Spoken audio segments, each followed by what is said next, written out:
จะได้เรื่องแบบว่าห้องน้ำที่อายให้ถามมีคนสิขุดหรือบ่ยังยังแต่ตอนแรงไปถามนำกันก็ได้กับไอ้เจ็บจะหน่อยไปถามเนาะตอนนี้เราบ่อยู่ปะเนาะไม่อร่อยแต่คุณต้องพูด500นะคะไอ้เจ็บเป็นยังเมื่อคืนเนี่ยบ่สบายยังเจ็บหัวคือเก่าคือว่าลงไม่เวียดสิคือบ่พักพอบ่เฮ็ดบ่มีไผเฮ็ดเอาก็นี่เด้เฮานี่แหละอีตอนนี้โดยเฮาเจ้าของหอนบ่เฮ็ดมันจะเจ็บหัวบ่เซาอย่าได้ซื้อให้กินนะเพราะผู้ใหญ่ใจดีครับเป็นห่วงน้องเดิมขอบใจหลายๆเด้อไอ้เจ็บที่ซื้อยามาให้น้องเดิมกินขอบใจหลายๆที่ตำส้มน้องเดิมกินเด้อขอบใจ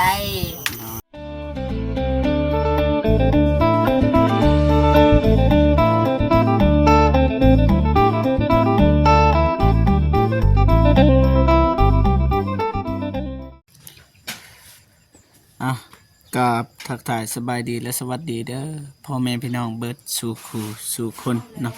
ทางในลาวและก็ต่างประเทศเนาะก็ยินดีต้อนรับเข้าสู่สองเบาเจ็บคือเก่าพี่น้องเนาะมื้อนี้ก็มาหาน้องเดิมเนาะซื้อยามาฝากให้น้องเดิมพี่น้องเนาะเฮโมวิดแล้วก็ซาร่าแล้วก็ยาดมพี่น้องเนาะเบิดแซนกีบพี่น้องเนาะแต่ว่าระยะการเดินทางก็ฝนตกพี่น้องนี่เปียกเบิดพี่น้องนี่บ่ทันแห้งเนาะแต่ว่ามาฮอดบ้านน้องเดิมพัดฮอดพี่น้องเนาะมื้อนี้ก็บ่มีหยังหลายพี่น้องเอายามาให้น้องเดิมแล้วก็มาเว้าเรื่องห้องน้ำของน้องเดิมพี่น้องเนาะว่าสิหาคนมาขุดพี่น้องแล้วสิจ้างว่าจ้างเท่าใดจึงเว้ากันพี่น้องเนาะแต่ว่าตอนนี้เฮาสิเอายานี้ไปให้น้องเดิมพี่น้องเนาะโอเคไปทำพี่น้องเนาะเอายามาให้น้องเดิมก็สบายพี่น้องเนาะนี่ไม่ได้ใส่ทงพี่น้องเพราะว่าหยัดในบอลรถพี่น้องเนาะเปียกเบิดนี่เพื่อนพี่น้องโอเคสบายดี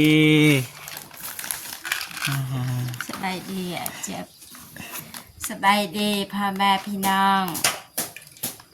คุณยายใจบุญทุกท่านสบายดีFC พังไทยพังลาวต่างประเทศหรืออยู่ในบ้านก็สบายดีเบิดสุขคนเด้อสบายดีตอนหับซองเบาเจ็บซะแนวโอเคนี่แกเอายามาให้สักๆเพราะว่า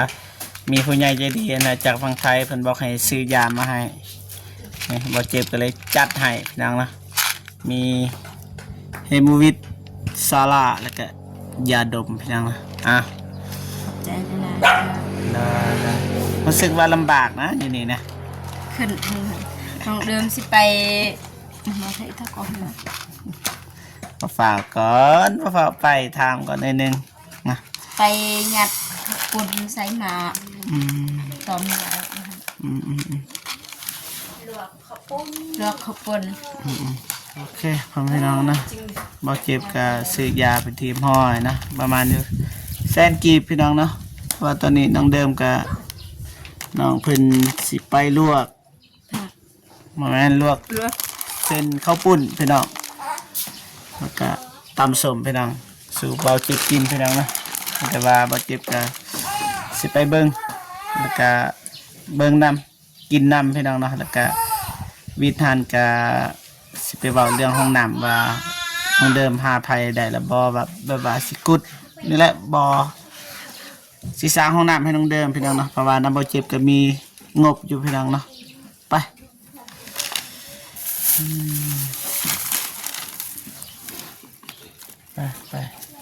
จะลืมกินยากันแล้วกันเนาะขณะว่าซื้อให้น่ะลืมกินยามาเว้นได้บัดเป็นนมดอก ไปนำไปพี่น้องเนาะมายำใดก็มีแต่เฮ็ดกินยำนั้นพี่น้อง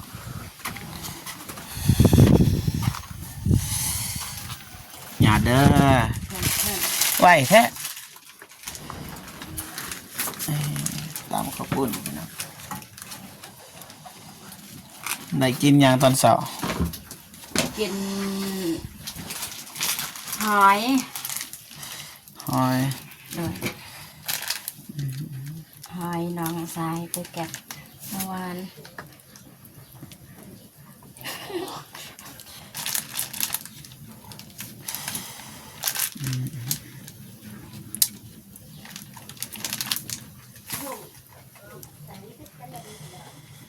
มานั่งเลยดีสิถามไม่ได้สิถามบาทนี่จะได้เรื่องแบบว่าห้องน้ำที่อายให้ถามมีคนสิขุดหรือเปล่า ยัง ยัง แต่ วะ ตอนแรงไปทามน้ำกันก็ได้กับไอเจ็บ อืมจะหน่อยไปถามเนาะ ตอนนี้เราบอยู่ มาบอยู่ปะ เนาะ เพราะว่าทมิตกันเห็นในคลิปไอ้อนงว่าไอ้น้อยก็ว่าสิขุดแล้วก็อิหยังพวกของน้องซิมไอคนรอว่าสิขุดบ่ฮู้ว่าหรือว่าสิขุดนำกันก็บ่มั่นใจพี่น้องนะ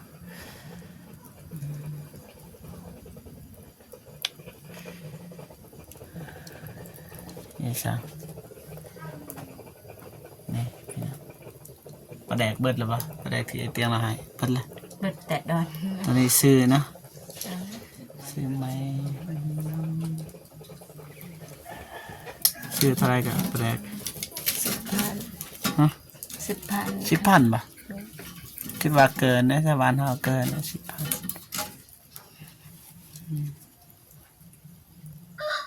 สุกแล้วบ่ แย่เสียม อ๋อใช่ป่ะจับไปซื้อกระหูนะย่อขึ้นอ๋อยังหน่อยหนึงประมาณนาทีหนึงอ๋อหอนเลยพี่น้อง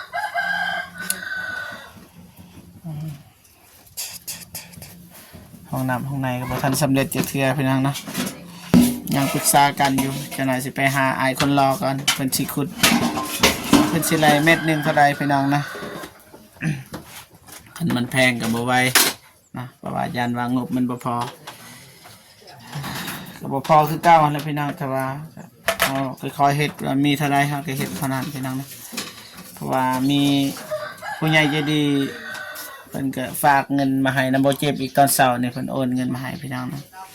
พอดีบวกกับตัวเก่าก็หลายเติบพี่น้องมีแต่เฮาก็เฮ็ดแต่ละขั้นตอนเอาสิเฮ็ดลัดก็บ่ได้พี่น้องเนาะทั้งตำทั้งห้องเพลงเลยพี่น้องเอ้ยเป็นหยังคือมักห้องเพลง อยากของเล่นซื้อ ติดลิขสิทธิ์ได้ห้องมาห้องให้ฟังเพลงหยังก็ได้อะ ๆบ่เป็นยาห้องคิดตัว ว่ามีมาห้องขี้ตัว นี่ แบบเงิดยังไงนะเป็นหยังเลยค่ะเอิญนะยังหำแบบทำอิดกันได้นี่แหละเจอกันต้องเดิมมือทำอิดนี่กินแจวแล้วก็กินข้าวไอเตียงเพิ่นกระทามว่ากินข้าวกับหยัง กินข้าวกับแจว กินข้าวกับแจวแล้วก็กินข้าวนิดเดียวก็เศร้าเลยไอเตียงว่าเอ้าคือกินน้อยเดียวแท้เนาะ ยัดข้าว ประหยัดข้าว tiêu đi đã đây ใช่ปะพอดีแล้ว Jangan mahalang alang pahong trên đường tôi gặp có sậy ตาม ก็มาดูมันเต้นไว้ตับโป trên là chờ อืม thụt ai đây lông phải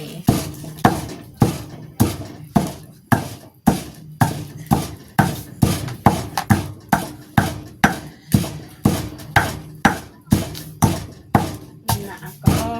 แต่ดูจะหาย แม ไม่อร่อยแต่ต้องพูดอร่อยนะคะไอ้เจ็บ อะไรวางแห้งบ้าง ไม่อร่อยแต่คุณต้องพูดอร่อยนะคะไอ้เจ็บ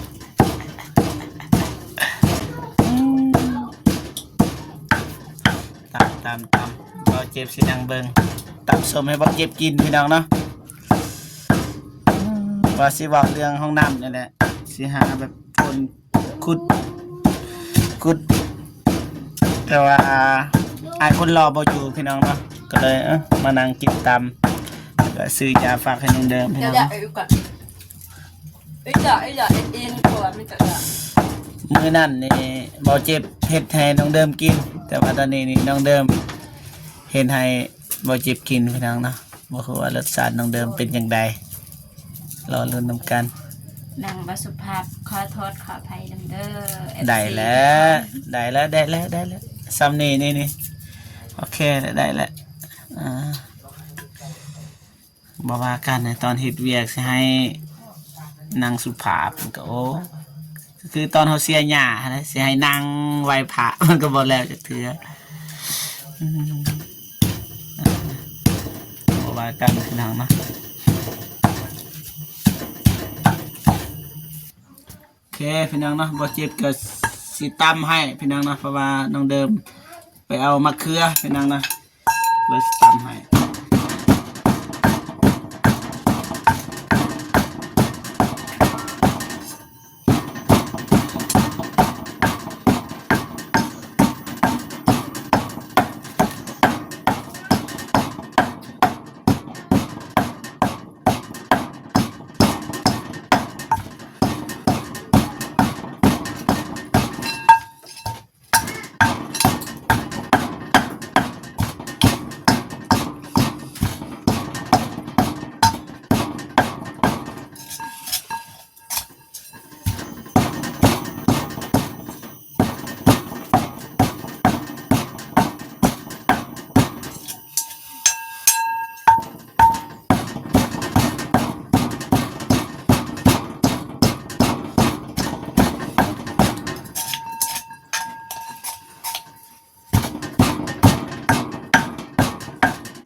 น้องเดิมมา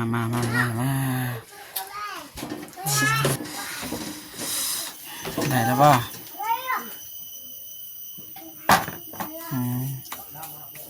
เอิ้นไว้ยังไง มันเกล็น ภาษาเฮาเนี่ยมะเขือคนนี่แต่ว่าภาษาไทยบ่ฮู้ว่าเป็นภาษาเนี่ยแปลว่าเขาเอิ้นไว้ยังพี่น้องเนาะโอเคได้แล้วนี่ได้แล้ว ตึงหน่วยจะไม่จุก ยังบ่ทันใส่ยัง แบบนี้นะว่า คันเฮาใส่มันก็บ่แม่นเฮาเฮ็ดแล้วสั่นโอเคได้แล้วหลายโพดแล้วน้องเดิม บริการ ไปหวานโพดพุ่นน่ะโอ้โห มาขึ้นหนาเดิม ไม่ได้ดีค่ะ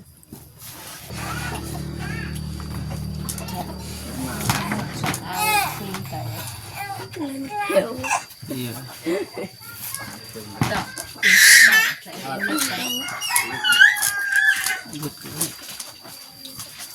่อ มาพี่น้องเบิ่งทางนี้เด้อ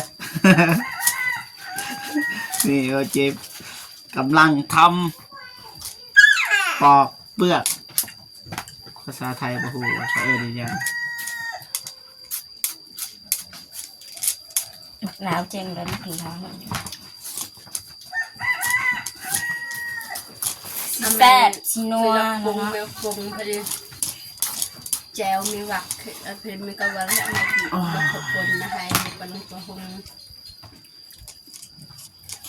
น่ะแม่กับบริจาคระหง ให้กินเลย เดี๋ยว มาปิ่นเก่าทางเดิมซะพี่น้อง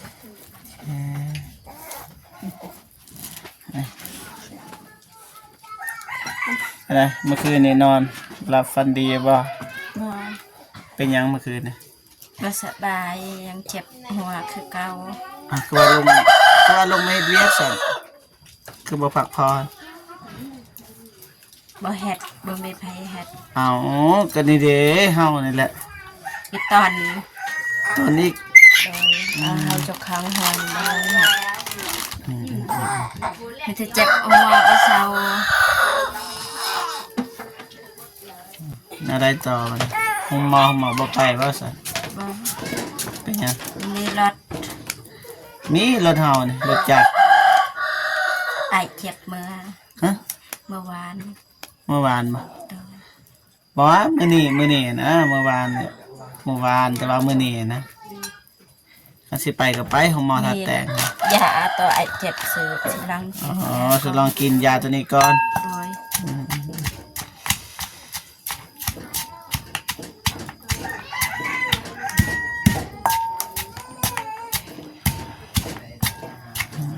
ตอนนี้ก็ยังเจ็บหัว ตอนนี้ก็ยังเจ็บหนักบ่ เจ็บหน่อยสกินยาอย่างไรเจ็บซื้อมาให้เขาแล้วสกิน โอเคได้โอเคบาดเจ็บจากสีมีก่อนพี่น้องเนาะนี่เห็ดตำกันและซอยกันพี่น้องหยุดคลิปก่อนเด้อแป๊บหนึงพี่น้องน้องเดิมก็บ่สบายแต่ว่าน้องเดิมยังอยากเฮ็ดพี่น้อง คือกระมาไว้โอ๊ต เพราะว่ากันนะจะหน่อยน้องเดิมว่าสิกินยาที่บ่เจ็บซื้อให้เมื่อกี้นี้ สักจานหนึ่งไปสิเพชรก็แบบน้ำตาลอะไรแบบ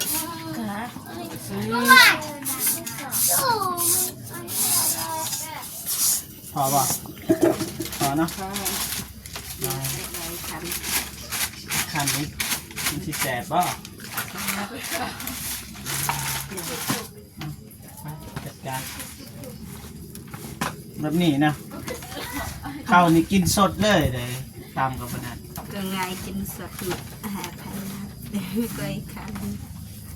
อ๋อแบบนี่พี่น้องเนาะ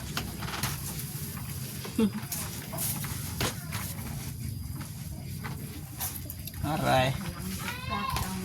น้องเดิมอะไรลากบ่ ที่เคยหึงกันต่างเด็กมาต่างล่างโดนตัดต่าง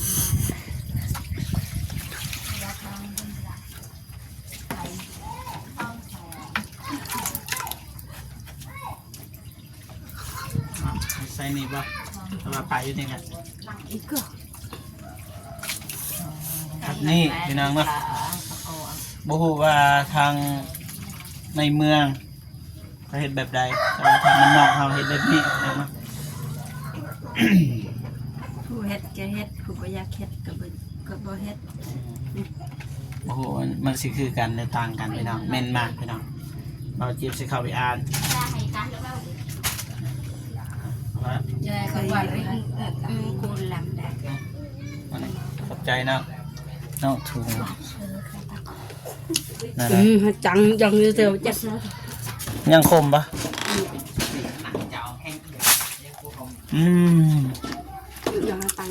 โอเคใส่ตัวน้องปรุงนี่นี่แซ่บปะเบิ้งสิลองชิมนะโอ้โหสิแซ่บหรือบ่พี่น้องนะ แสบแน่นอน ป้าจังสี่เจ้าก็เฮ็ดเป็นแท้ไผสอน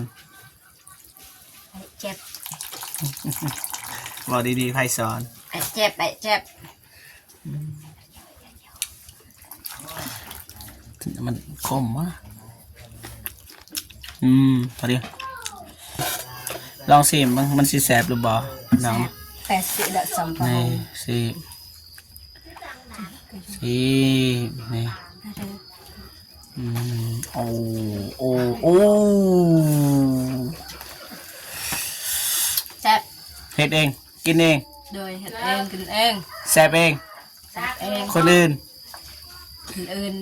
ก็แซ่บคือกัน แต่บางอย่างแต่เดิมอื่น ทางนี้ก็ต่อพี่น้องพี่สาวตรงเดิมกำลังบีบใส่บีบค่ะกินได้บ่เด้แต่ว่ากินแต่ละเทื่อแซ่บได้พี่น้องนี่เบิ่งอันนี้นี่ อันนี้อัตัง คือว่าแซ่บ อัตังดีปรุงมาไว้ ปนกับ ปรุงแห้งไอ้แกง ข้าวปุ้นเส้นข้าวปุ้นปนกับมะละกอพี่น้องมาเป็นข้าวปุ้นในภาษาไทยเอิ้นไว้จังไดล่ะ ติดทุกคน ลืมนะโมเมนต์อ่า ขับเจนขนมเจ ข น นมจีนอ่ะนี่อะไร ขนมเจน ขนมจีน โดย เอาน้องเดิมผัดหูบ่เจ็บผัดบ่หูพี่น้องเนาะเอาสีต่างกันเนาะ เนี่ยว่าลังกลาคักลองซิมกันเด้อ เมน้ำหอยแซ่บ หึอะไรก็ว่าไม่ เม บ่ กับหอยปลากวางแซ่บ พอดีเด็ก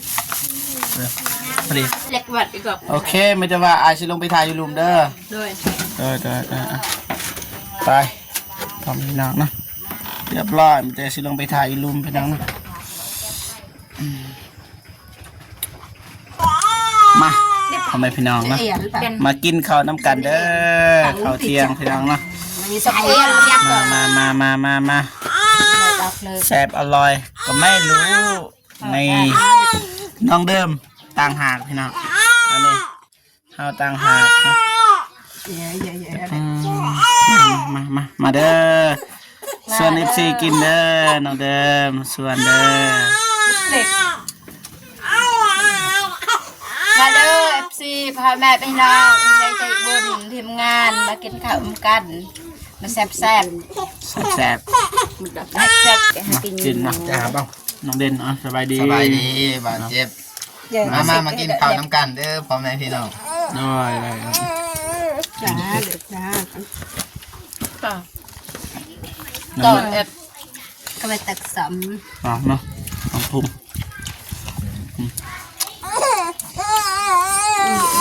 ำ มือหนาเด้อ ที่เดียวกับทาน นี่คือเบาทุ่งพี่น้องเนาะลูกของไอ้น้อยพี่น้องเนาะแต่เบาเจ็บกับเคยสัญญากับน้องแล้วว่าสิซื้อเสื้อให้เพราะว่าเงินของแม่เซงจันนำยังค้างแต่เบาเจ็บพี่น้องเนาะแต่ว่าเบาเจ็บก็บ่มีรถใหญ่พี่น้องเนาะไม่แต่ว่าไอเตียงมามือใดเบาเจ็บก็สิซื้อให้พี่น้องเนาะเพราะว่ามันกระเทินพี่น้องเนาะแม่เพิ่นว่ากระเทินเพราะว่าเขาซื้อให้แม่แล้วก็ให้น้องเพิ่นยังมาทันได้พี่น้องหรือว่าไผบ่ทันได้เนาะซื้อให้มันครบเลยประมาณนี้พี่น้องนะน้องเดิมเพชรเลย ดวดอืม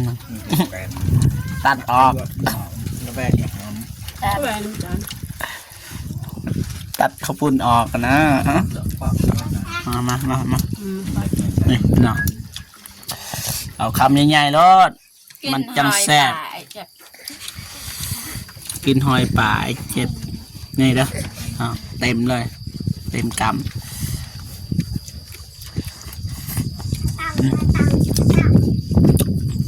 มันแต่ว่าอยากได้ซื้อให้กินนะเพราะว่าผู้ใหญ่ใจดีครับเป็นห่วงน้องเดิมซื้อยาให้ ผู้ใหญ่ใจบุญFC ทีมงานที่เป็นห่วงน้องเดิมเด้อขับใจได้หลายเดิมก็ฮัก FC ทุกคนฮักผู้ใหญ่ใจบุญฮักทีมงานนั่นฮักแพงคือเก่าฮักบ่เคยเดิม ก็กินเก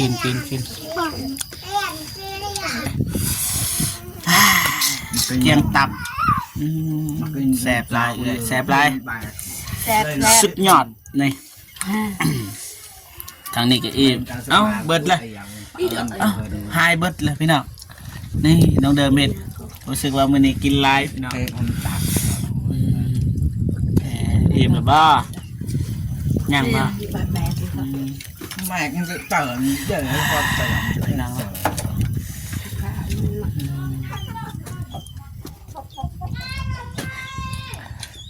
ยิ้มเลยนะว่าสบายแต่ว่ายิ้ม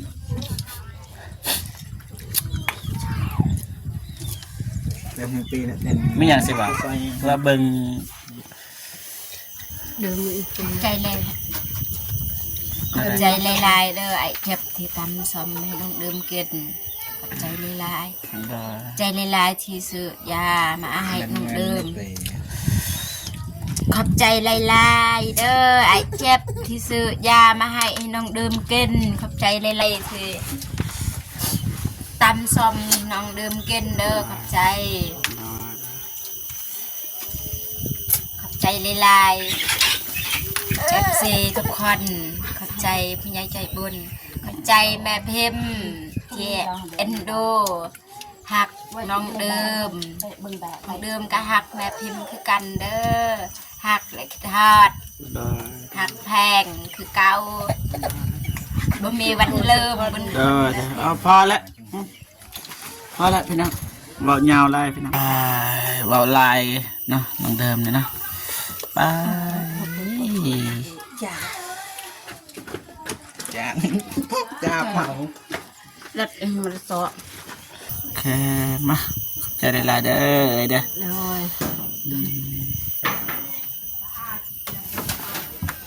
จากซ้ำได้เหมือนกัน ขอบใจขอบใจขอบใจขอบคุณ ขอบคุณอ่ะสมควรเลยพี่น้องเนาะอิ่มหนำสำราญนะมิตรวาให้น้องเดิมขอบอกขอบใจขอบุญขอบคุณผู้ใหญ่ใจดีและแม่จากฝั่งไทยจากแม่หรือว่าเอื้อจากฝั่งไทยเพิ่นให้ซื้อยาให้น้องเดิมพี่น้องเนาะแต่ว่าให้น้องเดิมขอบอกขอบใจแล้วก็อวยพรให้เบิ่งทางนี้ก็เว้า ขอบบุญขอบคุณเด้อมาอยู่ทางไทยจะซื้อยามาให้น้องเดิมขอบใจหลายๆขอให้แม่สุขภาพแข็งแรงแข็งแรงอย่าเจ็บอย่าจนเม็ดเวียนใดก็คอยพัดผสมผลความสำเร็จไออายุของมันควันยืนนอนแค่ได้เงินหมื่นตื่นแค่ได้เงินแสนปรารถนาสิ่งใดแค่ได้สิ่งนั้นเด้อแม่อดติดหลับปุ้น เว้าเลยนะจบเลยก็เว้าจะจบไม่ยังพี่น้องเนาะอย่าว่ากันพี่น้องเนาะ โอเคพอพี่น้องเนาะว่าเจ็บกับ5 คนมาขุดนั่นแหละห้องน้ำให้น้องเดิมพี่น้องเนาะจะน่อยจังหาเพราะว่าไอ้คนรอกับบุยูพี่น้องเนาะอย่าว่ากันแต่ว่าเขาสิรอถ่าก่อนพี่น้องเนาะเพราะว่าบ่ทันมาแต่เวียกพี่น้องเนาะโอเคไม่ได้ว่าบ่เจ็บก็สิจบคลิปก่อนเนาะจังได๋ก็ขอบคุญขอบคุณนะผู้ใหญ่ใจดีจากฝั่งไทยที่เมตตาสงสารน้องเดิมแล้วก็ส่งเงินให้น้องเดิมเพื่อซื้อยุกซื้อยาพี่น้องเนาะจังได๋ก็ขอให้แม่จงมีแต่ความสุขสุขภาพแข็งแรงประสบผลสำเร็จในหน้าที่การงานไปที่ใดก็ขอให้ปลอดภัยอย่าเจ็บอย่าจนแต่ขอให้ร่ำรวยยิ่งขึ้นไปเด้อเนาะสาธุเอาคลิปนี้บอเจ็บไปสิจบคลิปอยู่ตรงนี้เลยพี่น้องนะพบพอกันคลิปหน้าเนาะสำหรับคลิปนี้ขอกล่าวคำว่าสบายดีเด้อบ๊ายบาย